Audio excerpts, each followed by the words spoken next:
नमस्कार दोस्तों, आपका स्वागत है आपके अपने चैनल स्टडी वाइंस ऑफिशियल पर। तो आज का हमारा टॉपिक है भारत के पर्वत।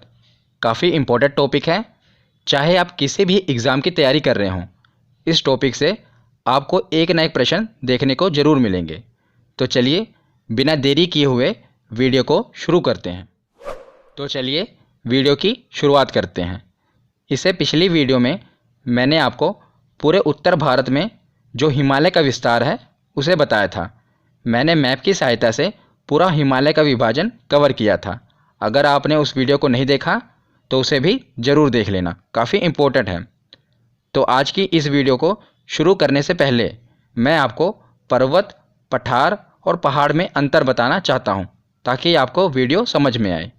तो पर्वत क्या होते हैं, मैं आपको एनसीईआरटी की डेफिनेशन से समझाता हूँ कि पर्वत पृथ्वी की सतह की प्राकृतिक ऊंचाई है। पर्वत का आधार काफ़ी चौड़ा होता है और इसका शिखर काफ़ी छोटा होता है। आप देख रहे हैं जैसा कि इमेज में जो पर्वत का आधार होता है ये चौड़ा होता है, पर इसका शिखर काफ़ी छोटा होता है। और हम ये भी कह सकते हैं कि इसके ऊपर चोटी जैसी संरचना होती है और पर्वत काफ़ी ऊंचे होते हैं। उसी के मुकाबले अगर हम देखें पठार, तो मैं आपको सीधी सरल भाषा में बताता हूँ कि अगर हम पर्वत की चोटी को काट दें, इसको समतल कर दें, तो उसी को पठार कहते हैं। ये पर्वत के मुकाबले छोटे होते हैं क्योंकि पर्वत ये चोटी से हमने काट दी और ऊपर ये समतल होते हैं। तो ये जैसे मेज होती है ना, ऊपर से समतल होती है, उसी प्रकार पठार होते हैं, ये ऊपर से समतल होते हैं। और पर्वत क्या है, ऊपर चोटी होती है। उसके बाद हम देखते हैं पहाड़। तो पहाड़ क्या है, पहाड़ पर्वत का ही लघु रूप है। हम ऐसा भी कह सकते हैं कि ये पर्वत बड़ा भाई है और पहाड़ छोटा भाई है। तो पर्वत से बड़े होते हैं और पहाड़ की ऊंचाई काफ़ी छोटी होती है। ये पर्वत का ही एक लघु रूप है। तो चलिए अब हम आगे समझते हैं। तो चलिए अब हम देखते हैं पर्वत श्रृंखलाओं के बारे में। तो मैंने इस वीडियो में सिर्फ एग्ज़ाम ओरिएंटेड फैक्ट ही कवर किए हैं, मतलब कि जो आपके एग्ज़ाम के लिए इम्पोर्टेंट है। इसीलिए आप वीडियो को पूरा एंड तक देखना। तो सबसे पहले हम देखते हैं अरावली पर्वत श्रृंखला। जैसा कि आप मैप में देख रहे हैं, यह गुजरात से लेकर राजस्थान और हरियाणा तक फैला हुआ है, पर इसका 80% भाग, जैसा कि आप मैप में देख रहे हैं, राजस्थान में ही है। इसीलिए कई बार एग्ज़ाम में ये आ जाता है कि अरावली पर्वत श्रृंखला कहाँ है, तो ऑप्शन में राजस्थान दिया होता है, क्योंकि आप देख ही रहे हैं कि जो इसका 80% भाग ये राजस्थान में ही है। और यह भारत की सबसे पुरानी पर्वत श्रृंखला है। ये काफ़ी इंपॉर्टेंट है, कई बार एग्ज़ाम में पूछा गया है कि भारत की सबसे पुरानी पर्वत श्रृंखला कौन सी है। तो याद रखिएगा अरावली पर्वत श्रृंखला। और इसकी सर्वोच्च चोटी ये भी बहुत महत्वपूर्ण है, कौन सी है, गुरु शिखर। तो दो ही चीज़ें आप याद रखना कि सबसे पुरानी पर्वत श्रृंखला कौन सी है, तो अरावली पर्वत श्रृंखला। और इसकी चोटी कौन सी है, मतलब कि सबसे बड़ी चोटी कौन सी है इसकी, तो वो है गुरु शिखर, जिसकी ऊंचाई है कितनी, 1722 मीटर। तो राजस्थान के बाद अब हम देखते हैं मध्य प्रदेश। तो आप मैप में देख रहे हैं, ये है मध्य प्रदेश।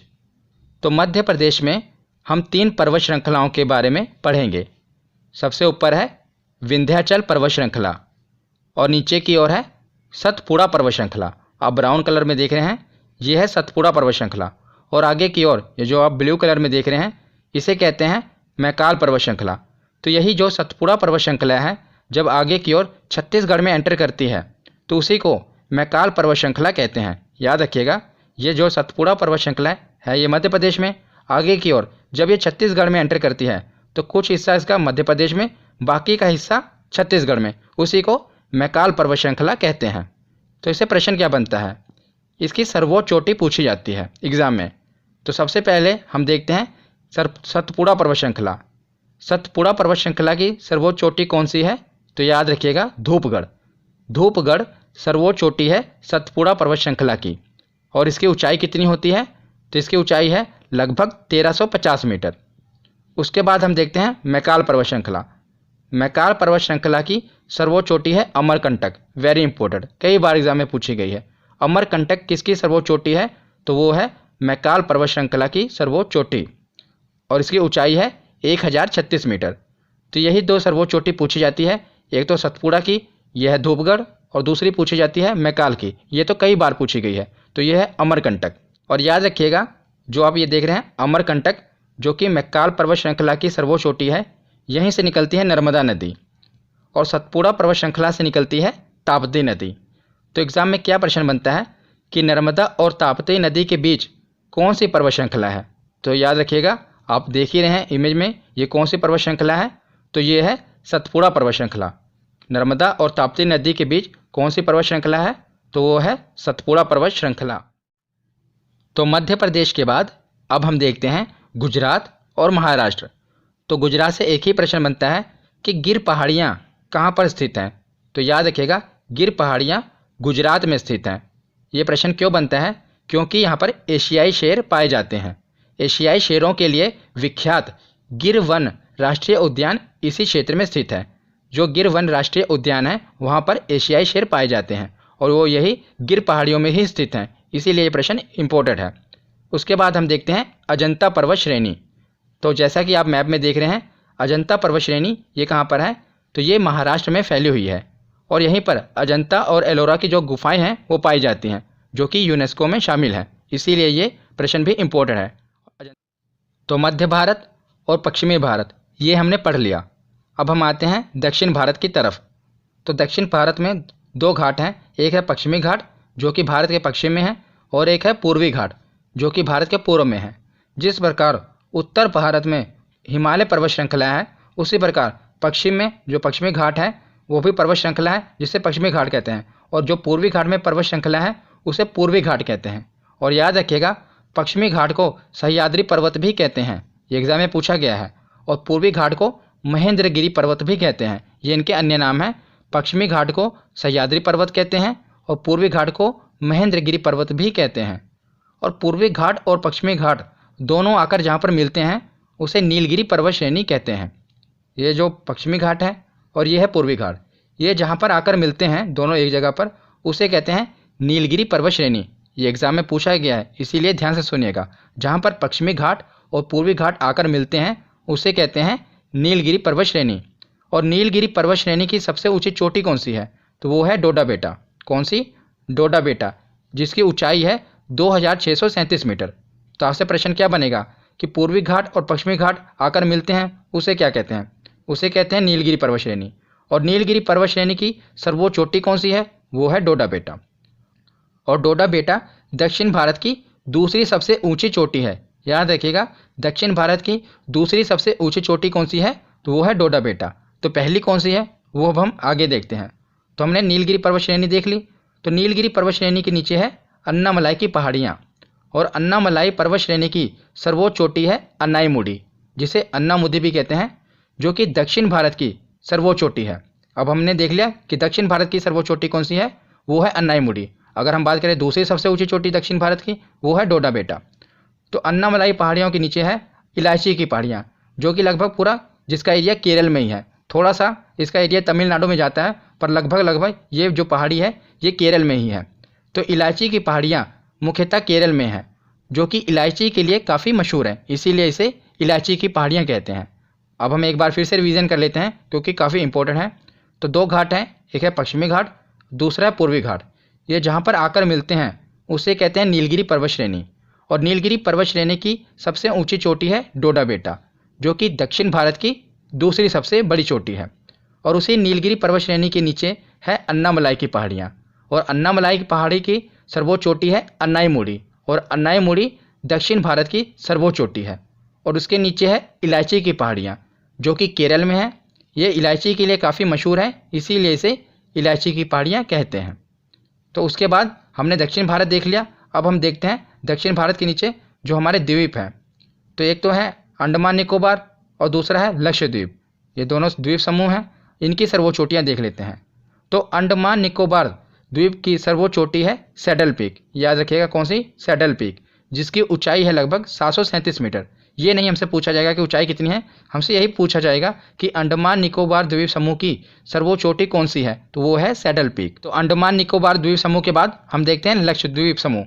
तो लक्षद्वीप समूह की सर्वोच्च चोटी कौन सी है, ये है नारचो। याद रखिएगा कौन सी है, नारचो। तो अंडमान निकोबार द्वीप समूह की सर्वोच्च ऊंची चोटी है सैडल पीक, और लक्षद्वीप समूह की सर्वोच्च चोटी है नारचो।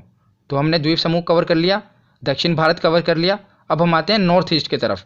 ये हम अक्सर भूल जाते हैं नॉर्थ ईस्ट को, पर यहीं से प्रश्न बनते हैं। तो नॉर्थ ईस्ट में ये सर्वोच्च चोटियाँ नहीं पूछी जाएंगी, इसमें सीधा पहाड़ियाँ पूछी जाएंगी और पर्वत पूछे जाएंगे कि ये कहाँ पर हैं। तो सबसे पहले देखते हैं मेघालय।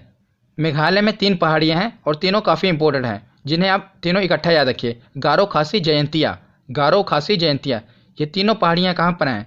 ये है मेघालय में। कौन कौन सी? गारो, खासी, जयंतिया। गारो, खासी और जयंतिया। और मेघालय के बाद 2 पहाड़ियाँ, ये तो आप आसानी से याद रख लोगे, एक नागालैंड की और एक मिजोरम में। नागालैंड की जो पहाड़ियाँ हैं उसे नागा पहाड़ियाँ कहते हैं, ये तो सीधा नाम से क्लियर है। नागालैंड में है नागा पहाड़ियाँ, मिजोरम में है मिजो पहाड़ियाँ, ये तो दोनों नाम से क्लियर है। ज़्यादा पूछा जाता है मेघालय के बारे में, तो मेघालय में है गारो, खासी और जयंतिया। और उसके साथ हम देखते हैं अरुणाचल प्रदेश। अरुणाचल प्रदेश में 2 हैं पहाड़ियाँ, एक है डाफला और दूसरी है मिशमी। डाफला, मिशमी, ये दोनों हैं अरुणाचल प्रदेश में। मेघालय में गारो, खासी, जयंतिया और अरुणाचल प्रदेश में डाफला और मिशमी। तो यहाँ पर हमारी थ्योरी कंप्लीट होती है। अब हम देखते हैं प्रीवियस ईयर क्वेश्चन कि हम क्वेश्चन कितने कर पाते हैं। तो अब हम प्रीवियस ईयर क्वेश्चन देखते हैं कि हम कितने क्वेश्चन ठीक कर पाते हैं। तो सबसे पहला प्रश्न है कि किस हिमालय चोटी को सागरमाथा कहते हैं। तो जो इससे पिछली वीडियो थी उसमें मैंने आपको पूरा हिमालय पढ़ाया था ना, उसका ये प्रश्न है कि किस हिमालय चोटी को सागरमाथा कहते हैं। तो याद रखिएगा, माउंट एवरेस्ट को सागरमाथा कहते हैं, जो कि हिमालय की सर्वोच्च चोटी है। तो जो हिमालय की सर्वोच्च चोटी है उसे भारत में माउंट एवरेस्ट कहते हैं, नेपाल में उसी को सागरमाथा कहा जाता है और चीन में चोमोलुंगमा कहा जाता है। तो अगला प्रश्न देखते हैं कि निम्नलिखित में से सबसे प्राचीन पर्वत श्रेणी कौन सी है। तो देख ही रहे हैं आप कितनी बार ये एग्जाम में आ चुका है और बहुत ही इंपॉर्टेंट है। मैंने शुरू में ही आपको बताया था कि सबसे प्राचीन पर्वत श्रेणी कौन सी है, तो वो है अरावली पर्वत श्रेणी, जो कि कहाँ पर है, तो राजस्थान में है इसका 80% भाग। अगला प्रश्न है कि अरावली पर्वत का सर्वोच्च शिखर क्या कहलाता है। तो क्या कहलाता है अरावली पर्वत श्रृंखला का सर्वोच्च शिखर? वो कहलाता है गुरु शिखर, याद रखिएगा। तो 3 प्रश्न हमने देख लिए। अगला क्वेश्चन देखते हैं कि निम्नलिखित में से किस पर्वतमाला को सह्याद्री के नाम से भी जाना जाता है। तो हमने पीछे पढ़ा था, एक सह्याद्री और दूसरा महेंद्रगिरी, एक सह्याद्री और दूसरा महेंद्रगिरी। तो सह्याद्री कौन सा था? तो पहले सह्याद्री फिर महेंद्रगिरी, मतलब कि पश्चिम। तो पश्चिमी घाट को, इसी को सह्याद्री के नाम से भी जानते हैं।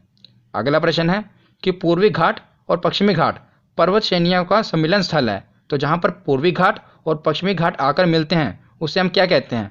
तो उसको कहते हैं नीलगिरी पहाड़ी, यानी कि नीलगिरी पर्वत श्रृंखला, जहाँ पर पूर्वी घाट और पश्चिमी घाट आकर मिलते हैं। अगला प्रश्न है कि निम्नलिखित में से कौन सी दक्षिण भारत की सबसे ऊंची चोटी है। इन्होंने पूछा है कि दक्षिण भारत की सबसे ऊंची चोटी कौन सी है, तो वो है अन्नायमुड़ी। ये है दक्षिण भारत की सर्वोच्च चोटी। अगर बात करते हैं दक्षिण भारत की दूसरी सबसे ऊंची चोटी, तो वो होती डोडा बेटा। उसके बाद अगला प्रश्न है कि गारो, खासी और जयंतिया ये पहाड़ियाँ किस राज्य में स्थित हैं। तो तीनों पहाड़ियाँ मैंने आपको बताया था कि गारो, खासी और जयंतिया कहाँ पर स्थित हैं। ये स्थित हैं मेघालय में, याद रखिएगा। अगला प्रश्न है कि गिर पहाड़ियाँ कहाँ पर स्थित हैं। तो गिर पहाड़ियाँ कहाँ पर हैं? तो ये गुजरात में ही हैं। गा से शुरू हो रहा है और गा से ये भी है राज्य भी। गिर पहाड़ियाँ कहाँ पर हैं? तो गुजरात में। ये गुजरात में है। और गिर पहाड़ियाँ क्यों फेमस हैं? क्योंकि यहाँ पर एशियाई शेर पाए जाते हैं। उसके बाद अगला प्रश्न है कि अजंता पहाड़ियाँ कहाँ पर स्थित हैं। तो अजंता पहाड़ियाँ कहाँ पर हैं? महाराष्ट्र में। अजंता और एलोरा की गुफाएं भी यहीं पर ही हैं। तो उसके बाद अगला क्वेश्चन देखते हैं कि नर्मदा और ताप्ती नदियों के मध्य स्थित है। तो मैंने, अगर आप मध्य प्रदेश का देख रहे हैं, मैंने आपको बताया था नक्शा, ऊपर से नर्मदा नदी बह रही थी, नीचे से ताप्ती नदी बह रही थी और बीच में थी कौन सी पर्वत श्रृंखला थी? तो सतपुड़ा पर्वत श्रृंखला थी ना। ऊपर थी विंध्याचल पर्वत श्रृंखला, उसके नीचे थी नर्मदा नदी, उसके नीचे था सतपुड़ा पर्वत श्रृंखला और सतपुड़ा पर्वत श्रृंखला के नीचे थी ताप्ती नदी। तो नर्मदा नदी और ताप्ती नदी के बीच कौन सी पर्वत श्रृंखला थी? तो वो थी सतपुड़ा पहाड़ियाँ। तो याद रखिएगा कि नर्मदा और ताप्ती नदियों के मध्य स्थित है सतपुड़ा पहाड़ियाँ। उसके बाद अगला प्रश्न है कि अंडमान और निकोबार द्वीप समूह में सबसे अधिक ऊंचाई वाली चोटी कौन सी है। तो अंडमान और निकोबार द्वीप समूह की सबसे ऊंचाई चोटी कौन सी है? तो वो है सैडल पीक। अगर यही पूछते हैं कि लक्षद्वीप समूह की सर्वोच्च चोटी कौन सी है, तो वो होती नारचो। तो आज का आखिरी क्वेश्चन है कि गुरु शिखर चोटी किस राज्य में स्थित है। तो गुरु शिखर ये सर्वोच्च चोटी है किसकी? पहले आप ये बताइए कि गुरु शिखर चोटी जो है ये कौन सी पर्वत श्रृंखला की सर्वोच्च चोटी है। तो ये है अरावली पर्वत श्रृंखला की सर्वोच्च चोटी। और मैंने आपको बताया था कि जो अरावली पर्वत श्रृंखला है इसका 80% भाग कहाँ पर है? तो राजस्थान में। ये एसएससी में क्वेश्चन पूछा गया था कि गुरु शिखर चोटी किस राज्य में स्थित है, तो ये है राजस्थान में। तो आज की ये वीडियो यहीं पर ख़त्म होती है। आशा करता हूँ आपको समझ में आई होगी कैसी लगी ये वीडियो कमेंट सेक्शन में ज़रूर बताना। धन्यवाद।